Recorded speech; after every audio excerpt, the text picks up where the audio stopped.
নাটকীয়তার তো একটা লিমিট আছে, কিন্তু এবারে আইপিএল এ নাটকীয়তা বলবেন না উত্তেজনা বলবেন নাকি স্ক্রিপ্ট রাইটিং এমনভাবে হচ্ছে যেটার কোনো সীমা নেই। কারণটা যদি বলেন, একই দল 245 রান স্কোর বোর্ডে নিয়ে সেটি 18তম ওভারে চেস ডাউন করে ফেলতেছে বিপক্ষ দল, সানরাইজ হায়দ্রাবাদের কথা বলতেছি।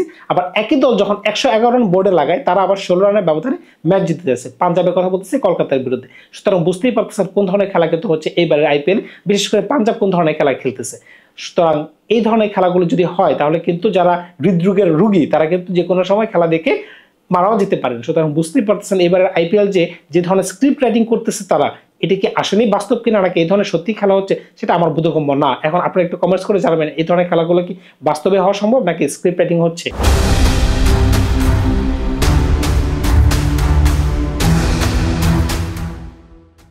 আমরা যদি একটু প্রথমে পাঞ্জাবের ব্যাটিংটা দেখি, প্রথম দুজন ব্যাটসম্যান প্রভসিং সিং এবং প্রিয়াঙ্ক আয়ার তারা কিন্তু দুর্দান্ত একটি যাত্রা এনে দেয়। তারা 3 ওভার 1 বলে বোর্ডের 39 রানে একটা পার্টনারশিপ জুড়ে দেয়। সুতরাং বুঝতেই পারতেছেন ওই মোমেন্টাম থেকে 111 রানে অল আউট হয়ে যাওয়াটা কিন্তু কোনোভাবেই মানায় না। আমরা ধরে নিলাম যে কলকাতা খুব ভালো বোলিং করছে, বরুণ চক্রবর্তী খুব ভালো বোলিং করছে, নারায়ণ খুব ভালো বোলিং করছে, কিন্তু তাদের bowling A across the bat shot কেন খেলতে হবে? আপনি স্কোয়ারে কেন খেলবেন, লেগ সাইডে কেন খেলবেন? যেহেতু বল টার্ন করতেছে আপনার কি করা উচিত? সবসময় স্ট্রেট ব্যাটে খেলবেন। কিন্তু এই জিনিসগুলা রিকি পন্টিং এর মতো কোচ থাকার পরে কেন পাঞ্জাব ভুল করতেছে সেটা আমাদের বোধগম্য না।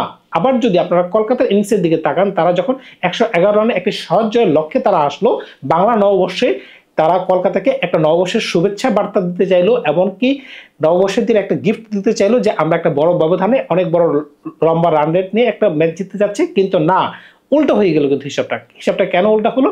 অজঙ্কা রাহানের ওই সময় চাহালের উইকেটটি ফেলে দেওয়া। অজঙ্কা রাহানে যদি ওই সময় রিভিউ নিতেন তাহলে কিন্তু উইকেটটি পড়তো না। এটি ছিল ম্যাচের টার্নিং পয়েন্ট। এখন চাহাল এত চতুর বলার কিভাবে হইলেন? আজকের তো ঘটনা না, আপনারা যদি তার ব্যাকগ্রাউন্ড তুলে ধরেন, তিনি আইপিএল এর ইতিহাসের সর্বোচ্চ উইকেট টেকার। তিনি 8 বার আইপিএল এর ইতিহাসে 4টি উইকেট নিয়েছেন। সুতরাং বুঝতেই পারতেছেন একটা স্পেলে যদি একটা বলার 4টি উইকেট নিয়ে ফেলে তখন কিন্তু খেলাটা এখানেই দেশ হয়ে যায়।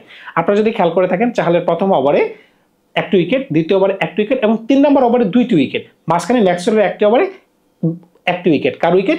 ভেঙ্কটেশ আয়ারের, সবচেয়ে দামি প্লেয়ার। বুঝতেই পারতেছেন তার প্রতি কোন ধরনের এক্সপেকটেশন, কিন্তু ম্যাক্সওয়েল বলতে নিয়ে খেলতে পারতেছেন না। ম্যাক্সওয়েলকে আবার পাঞ্জাব কেন খেলাতেছে সেটা আমরা বোধগম্য না। ম্যাক্সওয়েল কোনো ম্যাচেই 10 রান ক্রস করছে কিনা আমরা তো বুঝতে পারতেছেন না, কিন্তু তিনি কিন্তু বলাতে 1 উইকেট 2 উইকেট বা 1 ওভার 2 ওভার এটা কিন্তু করাইতেছেন, ভালো করতেছেন। মানে তাকে মনে হচ্ছে যে তিনি অ্যাজ এ বলার হিসেবে খেলতেছেন, পারলে ব্যাটিং করলে করুক, না করলে নাই, এই হিসাব করে কিন্তু পাঞ্জাব তাকে খেলাইতেছে। এই একটা আশায় আছে যদি কোনোদিন কোনো কাজে লাইগা যায়, এই হচ্ছে কথা। কিন্তু কলকাতা এই ধরনের ব্যাটিং কলাপসের কারণ কি?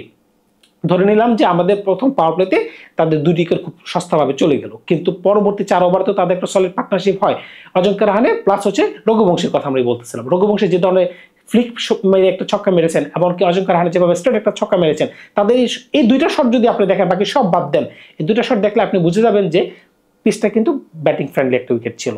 তো এই ধরনের একটি পিচে আপনি কিভাবে এই খেলাটি 55 রানে যখন 6 ওভারে পাওয়ার প্লে শেষ হয় তখন আপনি 111 রান নিতে যে আবার 16 রানে ম্যাচটি হেরে গেলেন? চাহাল কি এত ভালো বোলিংই করছে নাকি ম্যাচের মাঝখানে কোথাও কোনো গন্ডগোল আছে?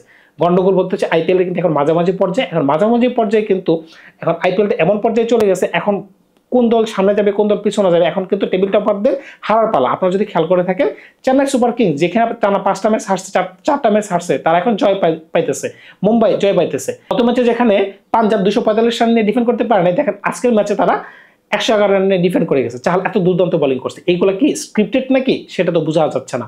এখন দেখেন আরেকটা বিষয় হচ্ছে, এখন কলকাতা কোন জায়গাতে ভুল করছে? যখন 55 রানে তাদের 2 উইকেট, সেখান থেকে কিভাবে 66 রানে তাদের 7 উইকেট হয়? এটা কি বিশ্বাস করা যায়? আপনাদের মধ্যে কি দায়িত্ববোধ বলতে কোনো জিনিসই থাকবে না? আপনি যেখানে বল টার্ন হচ্ছে, রিঙ্কু সিং আপনি স্টেপ আউট করে মারার চেষ্টা করতেছেন, রমনদীপ সিং আপনি সুইপ শট করে ব্যাটের এজে লেগে আপনি ইজি ক্যাচ দিয়ে বসে আছেন, অ্যান্ড্রু রাসেল আর কি করবে? একা ছেলেটি তিনি লাস্ট ওভার পর্যন্ত ফাইট করে গেছেন। কিন্তু সবচেয়ে দুঃখজনক বিষয় হচ্ছে একটা আইপিএল এর ম্যাচে 2টা দলের কেউই 16তম ওভারে মুখ দেখতে পেল না। একটা দল 15তম ওভারের 2-3টা বল বেশি খেলছে, আরেকটা দল 15তম ওভারে 1-2 বলের মাঝখানে অল আউট হয়ে গেছে। সুতরাং বুঝতেই পারতেছেন একটা টি20 ম্যাচে যদি 30 ওভারের মাঝখানে খেলা শেষ হয়ে যায়, আবার 111 রান নিয়েও যদি একটা দল খেলা জিতে যায়, মানে এই জিনিসগুলো কিন্তু একটু প্রশ্নবিদ্ধ। এখন যাই হোক, এই প্রশ্নের উত্তর আমি খোঁজার চেষ্টা করব, এগুলো আপনাদেরকে জানাবো। তো কলকাতা যে আজকের ম্যাচটি হারলো, এটা নিয়ে আপনাদের প্রতিক্রিয়া কি? মাঝখানে একটি কথা না বললে নাই হয়, রিকি পন্টিংয়ের নাম তো আপনারা অনেকেই শুনেছেন, রিকি পন্টিং আমাদের জামানার অত্যন্ত নামি দামি প্লেয়ার এবং আমার অত্যন্ত পছন্দের প্লেয়ার। তার পুল শট দেখলে আমাদের মাথা ঘুরে যেত। যে কোনো বলারকে তিনি যেভাবে তিনি পুল শট মারতেন, মাথা নষ্ট করার মতো প্লেয়ার ছিলেন। এই প্লেয়ার যখন বলেন যে আমি আমার 50 বছরের ক্যারিয়ারে এমন ধরনের খেলা দেখি নাই, তো বুঝতেই পারতেছেন খেলাগুলি কোন লেভেলের হচ্ছে। ভালো বলবেন না খারাপ বলবেন সেটা আপনারা বলতে পারবেন, কারণ আপনারা বেশি বুঝের খেলা দেখেন যেহেতু। তো এই জিনিসগুলা 50 বছরের ক্যারিয়ারে যখন রিকি পন্টিং বুঝতে পারে না এটার মতো খেলা আসলে কি হওয়া সম্ভব কিনা, নাকি এগুলো স্ক্রিপ্টেড, মানে আইপিএল কে এখানে স্ক্রিপ্ট লিখতেছে কিনা, সুতরাং বুঝতেই পারতেছেন এখানে আমি কিন্তু প্রশ্ন ছড়িয়ে দিচ্ছি আইপিএল এর দিকে যে এভাবে কিভাবে পসিবল। আপনি আবার আগের ম্যাচে 265 রান আপনি ডিফেন্ড করতে পারলেন না, 245 রান, আজকের ম্যাচে আবার 111 রান, এত সুন্দরভাবে ডিফেন্ড করলেন, তা আবার 16 রানের ব্যবধানে আপনি জয়লাভ করে ফেলছেন। পাঞ্জাবের ব্যাটিং এর দিকে যদি তাকান, জশ ইংলিশ যে সময় যে একটা বাজে শট খেলে আউট হয়েছেন, এটা কি খেলা তার উচিত ছিল? এমনকি পরবর্তী ব্যাটসম্যানের কথা যদি বলেন, গ্ল্যান ম্যাক্সওয়েলের কথা বলেন, উনি তখন বলটি বুঝতে পারেন নাই। আমরা ধরে নিলাম গ্ল্যান ম্যাক্সওয়েলের আউটই মানে একটি দুর্দান্ত বোলিংই ছিল, বরুণ চক্রবর্তী তিনি সেই বলটিকে পিক করতে পারেন নাই। আদারওয়াইজ বাকি ব্যাটসম্যানগুলো যেভাবে খেলতেছিল, নেহাল বেদেরা টানা 2 বলে 2টি 4 মারলেন, এর পরবর্তী বলের কারণে তিনি একটা সিলি শট খেলতে গেলেন এবং সিলি শট খেলে আউট হতে গেলেন। আমার কথা হচ্ছে আপনি যে দলের হয়ে খেলতেছেন, দল যে এখন চাপে পড়ে আছে, চাপ থেকে কে উঠাবে? কোচ এসে উঠাবে নাকি প্লেয়াররা যারা খেলতেছে মাঠে তারা তুলবে? তারা যদি দায়িত্ব না নেয় তাহলে দায়িত্ব কারা নেবে? সেটা হচ্ছে আমি আপনাদের কাছে আরেকটি প্রশ্ন ছেড়ে দিলাম। তবে একটা কথা কি, শ্রেয়াস আয়ারের প্রশংসা এখানে না করলে না হয়। গত সিজনে তিনি যখন কলকাতার ক্যাপ্টেন ছিলেন, কলকাতার হয়ে তিনি পাঞ্জাবের বিপক্ষে আইপিএল এর ইতিহাসে সর্বোচ্চ 262 রানের যে একটি চেস হয়েছিল ওইটি তিনি করে দেখিয়েছিলেন। কিন্তু আজকে দেখেন তিনি আবার পাঞ্জাবের ক্যাপ্টেন হয়ে কলকাতাকে 111 রান করে সেটি আবার 16 রানের ব্যবধানে ম্যাচটি জয়লাভ করছেন। আপনি কেন এখানে শ্রেয়াস আয়ারের কথা বলতেছি? অবশ্যই তো চাহালের ভূমিকা দুর্দান্ত ছিল, তিনি ম্যান অফ দ্য ম্যাচ হচ্ছেন, 4টা উইকেট না নিলে খেলা জিতে যাইতো না। বিষয়টা এরকম না, বিষয়টা হচ্ছে গত মৌসুমে যে তিনি শ্রেয়াস আয়ারের কথা বলতেছে, কলকাতার ক্যাপ্টেন ছিলেন এবং কলকাতাকে একটা টাইটেল এনে দিয়েছেন, তাকে কি কোনো সম্মান দেওয়া হয়েছে? আমি তো বলবো না।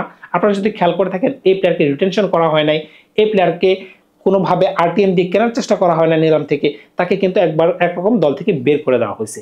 যে কোনো কারণেই হোক, রাগারাগি থেকে হোক বা যে কোনো কারণেই হোক, কিন্তু তিনি যে রিভেঞ্জটা নিয়েছেন সেটা আনবিলিভেবল। সেটা যদি স্ক্রিপ্টেডও হয়, আমি সহমত প্রকাশ করতেছি যে এটি স্ক্রিপ্টেড হলেও আমি খুশি। কারণ কি 111 রান ডিফেন্ড করে 4টি রানের কথা, আইপিএল এর ইতিহাসে এটা হচ্ছে সবচেয়ে লোয়েস্ট রান যে কিনা কোনো একটা দল ডিফেন্ড করতে পারছে, এবং সাকসেসফুলি 16 রান। কিন্তু এখানে 1 রান না 2 রান না, টি20 ম্যাচে 16 রান কিন্তু অনেক ব্যবধান।